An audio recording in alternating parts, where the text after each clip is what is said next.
প্রথম সেমিস্টারের সমস্ত ছাত্রছাত্রীদের সায়ন টিউশন সেন্টার গ্রুপের পক্ষ থেকে জানাই স্বাগতম এবং অভিনন্দন।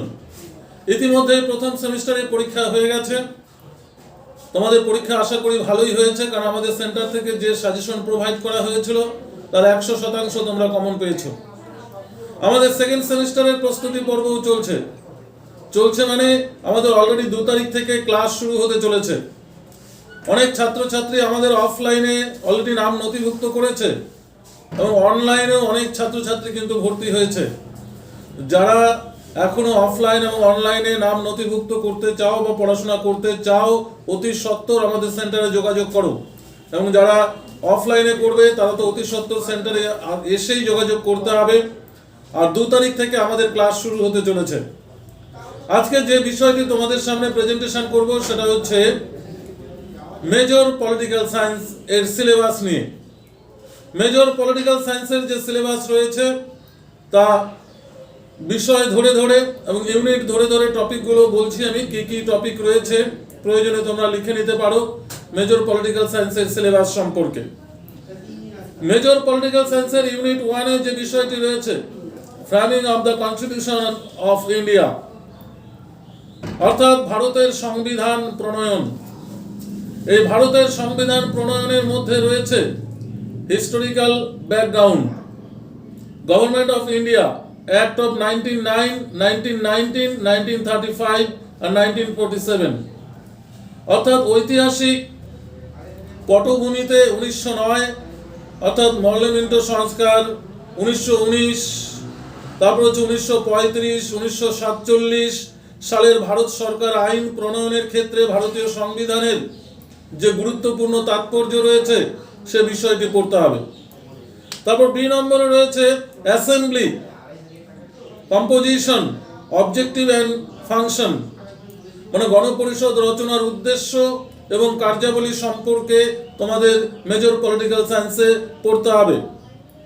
এরপর রয়েছে philosophy of the Indian constitution, দা বলছে feature and the constitution of India, অর্থাৎ ভারতীয় সংবিধানের যে ফিলসফি রয়েছে অর্থাৎ দর্শন রয়েছে, প্রস্তাবনা রয়েছে, ভারতের সংবিধানের যে ফিচার্স রয়েছে, বৈশিষ্ট্য রয়েছে সে সম্পর্কে ডিটেলস আলোচনা করতে হবে এবং পড়তে হবে।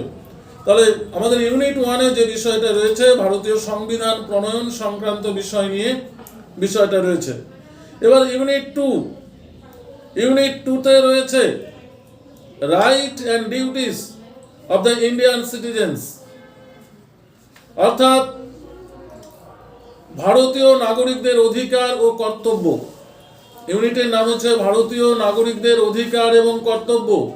এর মধ্যে রয়েছে citizenship, fundamental rights, fundamental duties আর directive principal of state policy, অর্থাৎ নাগরিকত্ব, সংবিধান বা সাংবিধানিক বিধান, মৌলিক অধিকার, মৌলিক কর্তব্য এবং রাষ্ট্রীয় নীতির নির্দেশমূলক নীতি।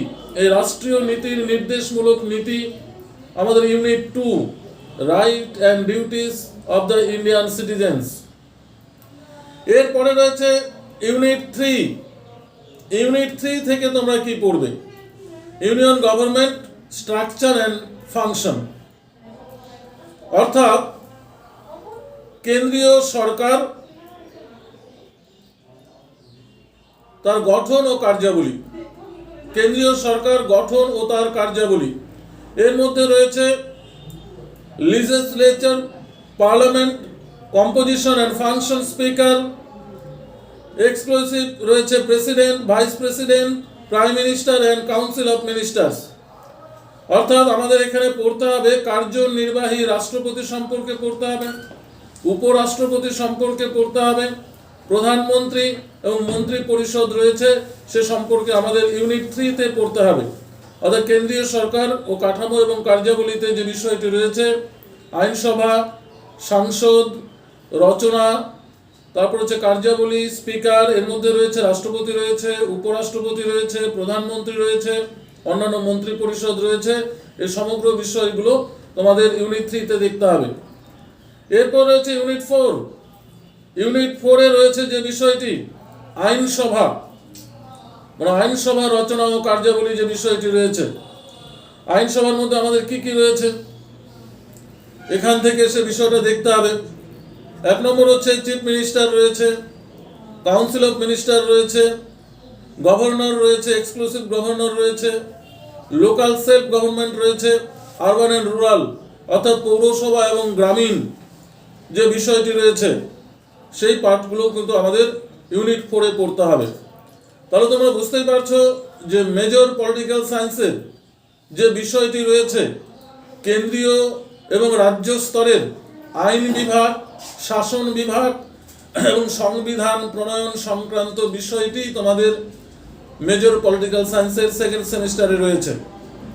ফার্স্ট সেমিস্টারের থেকে দ্বিতীয় সেমিস্টারের বিষয়গুলো কিন্তু অনেকটাই আমাদের পরিচিতির মধ্যে রয়েছে। তোমরা অতি সত্বর সেন্টারে আসো এবং 2 তারিখ থেকে ক্লাস শুরু হচ্ছে, নাম নথিভুক্ত করে ক্লাস শুরু করো। আর চ্যানেলটি ভালো লাগলে অবশ্যই লাইক ও শেয়ার করো, সাবস্ক্রাইব করো, বন্ধুদের মধ্যে ছড়িয়ে দাও, সাহায্যের হাত বাড়িয়ে দাও। এতে তোমাদের চলার পথ সুগম হবে, আমাদের চ্যানেলও আগামী দিনে বহুদূর পর্যন্ত প্রসারিত হবে। ধন্যবাদ।